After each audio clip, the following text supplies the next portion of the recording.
ચૈતર વસાવા તેમનો ગઢ ડેડિયાપાડા સાચવવામાં ક્યાંક ને ક્યાંક નિષ્ફળ જઈ રહ્યા હોય તેવો ઘાટ સર્જાયો છે। અત્યાર સુધી ડેડિયાપાડાની આમ આદમી પાર્ટીની કમાન સંભાળનારા રાજેન્દ્ર વસાવાએ ચૈતર વસાવાને અલવિદા કરી દીધું છે અને આમ આદમી પાર્ટીમાંથી રાજીનામું આપી દીધું છે। રાજેન્દ્ર વસાવાની કઈ નારાજગીઓ સામે આવી છે તેની વાત કરીશું આ વિડીયોમાં। વૈષ્ણવજન તો તેને કહીએ જે પીડ પરાઈ જાનાને રે। નમસ્કાર, નવજીવન ન્યૂઝમાં આપનું સ્વાગત છે। હું છું જયંત દાફડા।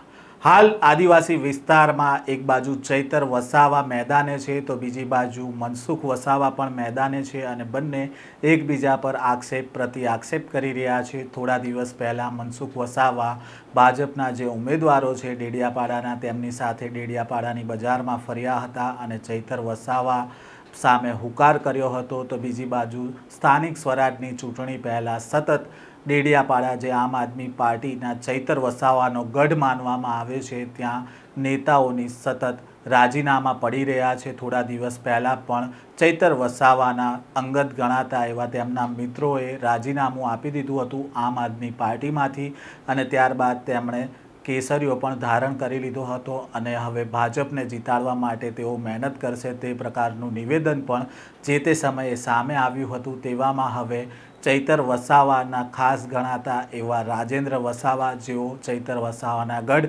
ડેડિયાપાડાની કમાન સંભાળીને બેઠા હતા તેમની નારાજગી સામે આવી છે અને તેમણે આમ આદમી પાર્ટીમાંથી રાજીનામું આપી દીધું છે। તેમણે ઈશુદાન ગઢવીને રાજીનામાનો પત્ર લખ્યો છે, સાથે તેમાં તેમની નારાજગીઓ પણ વ્યક્ત કરી છે।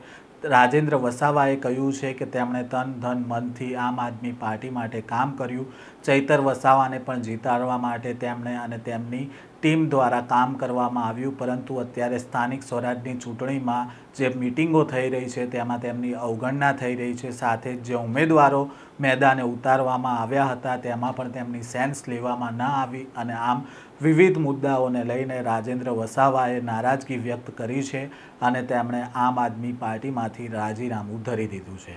સૂત્ર તરફથી એવી પણ જાણકારી મળી રહી છે કે રાજેન્દ્ર વસાવા હવે ટૂંક સમયમાં ભાજપમાં જોડાઈ જશે અને ભાજપમાં જોડાયા બાદ જે ચૈતર વસાવાના ખાસ કહેવાતા હતા રાજેન્દ્ર વસાવા, તે રાજેન્દ્ર વસાવા હવે ચૈતર વસાવા સામે જ પડશે તેવા પણ સૂત્ર તરફથી સમાચાર મળી રહ્યા છે। એક તરફ ચૈતર વસાવાને કોર્ટનો ફરમાન છે ડેડિયાપાડામાં નહીં જવા માટે, તો બીજી બાજુ હવે ડેડિયાપાડામાં ચૈતર વસાવાની ગેરહાજરીમાં તેમના અંગત કહેવાતા તેમના મિત્રો અને સાથીદારો જ હવે સાથ છોડી રહ્યા છે અને હવે ચૈતર વસાવા તેમનો ગઢ કેવી રીતે બચાવે છે તે જોવું રહ્યું। સાથે તેમના મિત્રો અને તેમના જે સાથીદારો જે તે સમયના હતા તે અત્યારે તેમની સામે પડ્યા છે, ત્યારે ચૈતર વસાવાને તે લોકો કેટલું નુકસાન પહોંચાડી શકે છે તે તો આવનારી સ્થાનિક સ્વરાજની ચૂંટણીના પરિણામમાં જોવા મળશે। આમ હાલ ચૈતર વસાવાના સાથીઓ એક બાદ એક આમ આદમી પાર્ટીનો સાથ છોડી રહ્યા છે, તેવામાં હવે ચૈતર વસાવાની